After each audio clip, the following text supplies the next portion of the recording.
Good afternoon. Thanks so much for joining us. Today is Wednesday, September the 24th, and you are watching DEX TV. I'm Hal Roberts. And I'm Rosalie Ferguson. Some stories we're following this hour.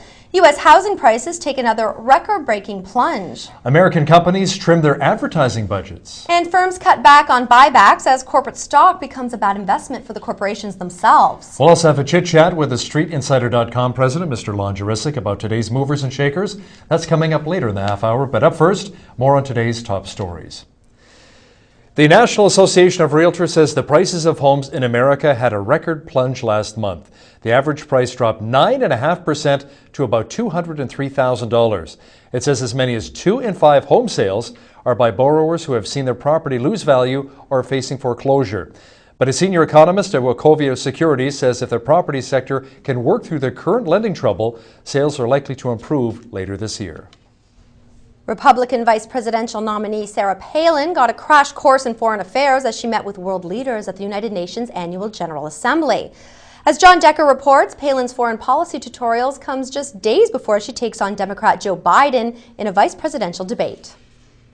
2 months after Barack Obama's overseas trip to the Middle East and Europe, Republican vice presidential nominee Sarah Palin is having her own crash course in foreign affairs. The first-term Alaska governor began 2 days of talks with foreign leaders at the United Nations, including a sit-down with Afghanistan President Hamid Karzai. For Palin, the meetings with Karzai and the leaders of Colombia, Georgia, Ukraine, India, and Iraq are aimed at bolstering her knowledge of U.S. diplomacy ahead of her vice presidential debate next week with Joe Biden. Biden chairs the Senate Foreign Relations Committee and is seen as having broad knowledge of U.S. foreign policy challenges.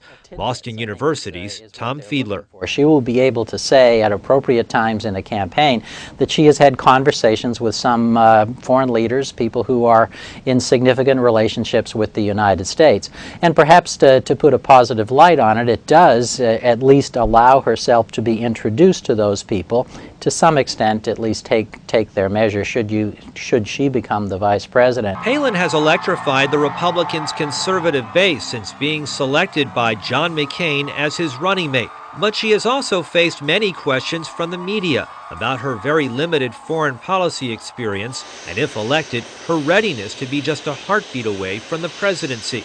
Despite those doubts, for world leaders, the annual UN General Assembly is an opportunity to meet someone who could end up being the most powerful woman in American history. From their standpoint, they are probably excited about having the chance to meet Sarah Palin. She's a phenomenon. She has become a political celebrity in our country and in our politics, and no doubt that she holds out a great deal of fascination to leaders of other countries. Barack Obama's overseas trip in July and Sarah Palin's meetings at the United Nations are aimed primarily at enhancing their respective images.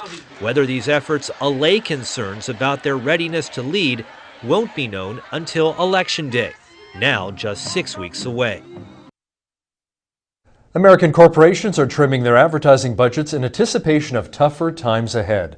Advertising sales fell 3.7% of the second quarter. That's the steepest decline since 2001.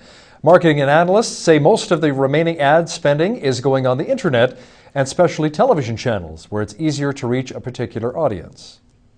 Standard & Poor's says companies on its S&P 500 are set to post almost $88 billion in stock buybacks for the second quarter. That's a drop of more than 44% the company spent for the same quarter last year. Standard & Poor's also expects the third quarter will show another major decline because of uncertainty in the market.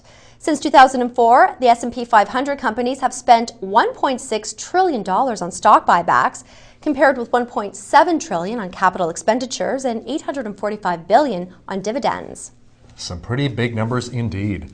Coming up next on DEX TV, Tim Haffey has news from the exchanges. We'll be right back. Stay with us.